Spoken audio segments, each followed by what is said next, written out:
Selling doesn't have to feel pushy or uncomfortable. In fact, the most successful network marketers know how to sell without selling. Let me repeat, how to sell without selling by focusing on value, relationships, and genuine connections. Hi, I'm Sandeep Kerkar, and in today's session, we will explore how to communicate your offerings naturally through the power of networking. By the end of this video, you will understand how to use storytelling, solve customer problems, and create win win situations. Let's dive into the art of influencing without pressure. Nobody likes to feel like they are being sold to. The key is to shift your mindset from selling to serving. Let me give you an example. Let's suppose you're not looking for a credit card and there are telecallers who are calling you and saying, "Sir, please buy credit card from me. Madam, please take credit card from me." Do you like that? You don't like because you feel like being pushed. But at the same time, you are looking for a credit card and somebody says, "We have a fantastic offer for you and we want to offer a credit card." You would take a look at it in a different way. That's what's difference between selling and serving. And let me explain. When you want a credit card, you are ready to be served. That's why we have to make our customer ready to get served. And how do we do that? By identifying his needs. You may have a great product, but right now he may not need that product. So what do? Do you push the product?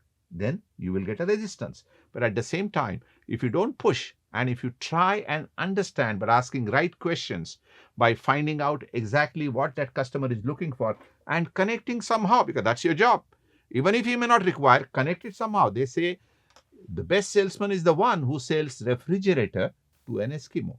And similarly, you have to uncover the needs of that person and make sure that person is ready to get served your product. That's what is difference, and that is what we talk about. Shift your mindset from selling to serving. Focus on understanding your customers' needs and show how your product or service can help them. Position yourself as a trusted advisor and not just a salesperson by demonstrating the benefits and outcomes. You allow potential clients to see the value for themselves. Selling isn't about closing, it's about opening possibilities. Many times people ask me this question: how do we close a sale? How do we close a sale? We don't close a sale, ladies and gentlemen, boys and girls. Customers close their own sales. We just have to open it. And if we open enough sales, enough customers, by virtue of statistics, will close because they will identify with your personality, with your sophistication, with your tenderness, with your politeness, with your knowledge, with your smile, with your company, with your brand, everything put together, they'll say, "Yes, I may not need this product now, or I may not need this product at all, but I feel like buying this product." And let me tell you the biggest advantage of getting him to feel, we call it as emotional softening. When somebody gets emotionally softened, he or she gets the feeling of buying. And that feeling is the same feeling you go to the store to buy a shirt, but you end up buying a pant. Why? Because you felt something about your requirement for the pant. So same way holds good for our kind of business. Make sure you don't sell, you serve. Facts tell, but stories sell. Haven't you heard this before? If you haven't heard this, remember important statement. People connect with experiences and emotions, not just features. Use storytelling to make your product relatable. Share how it has helped you or others overcome a challenge or improve their lives. This storytelling can help you a lot. It can take away the pressure of selling.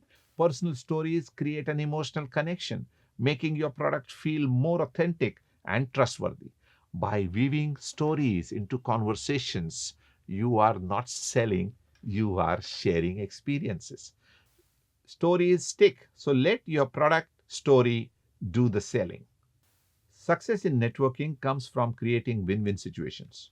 Instead of focusing on how much you can sell, focus on how much value you can provide. Very important, but very difficult. But think about this. When both parties benefit, relationships grow stronger and sales become a natural byproduct. Understand what your client truly needs and align your product or service to fill that gap. A satisfied client not only returns but refers others to you. Win win relationships lead to long term success. So, what is the most important trait for you to sell your products or services? The kindness. I have seen in my career people who are kind turn out to be the best salespeople. They are kind because they understand other people. They really understand the pain of customer, what he is looking solution for. So that pain they are trying to solve. If somebody is trying to buy a status car, then they understand the pain is coming that he wants to show something. So successful salespeople are kind people.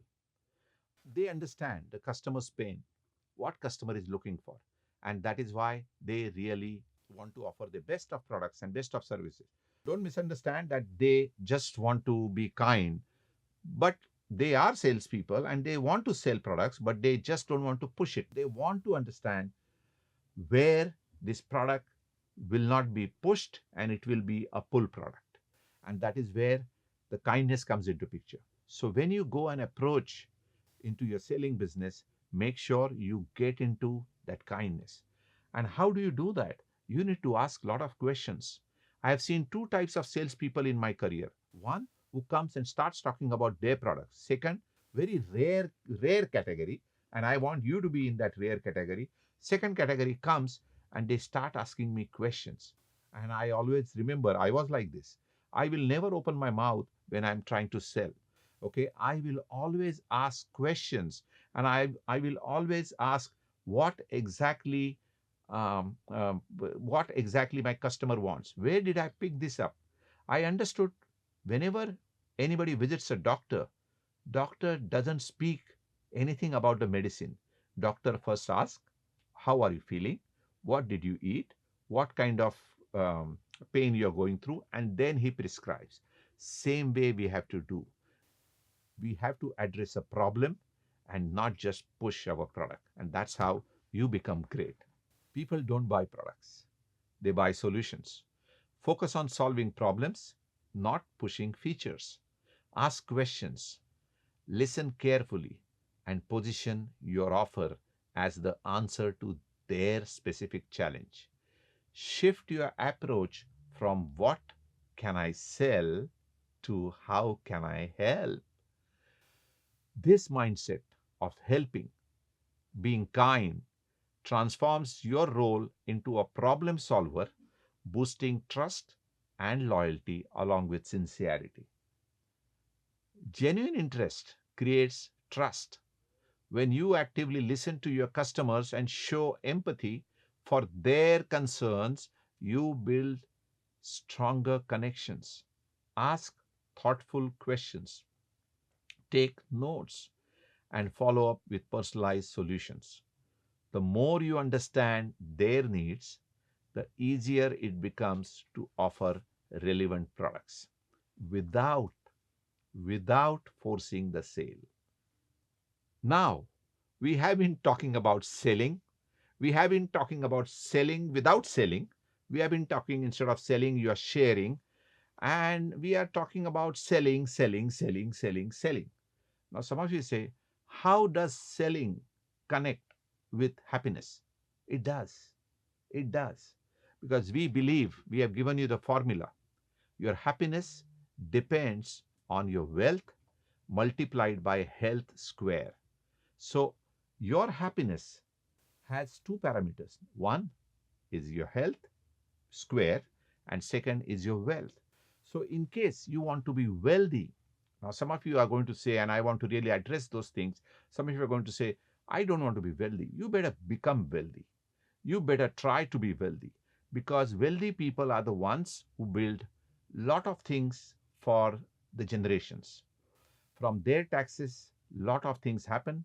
They build hospitals, they build for whatever the reasons.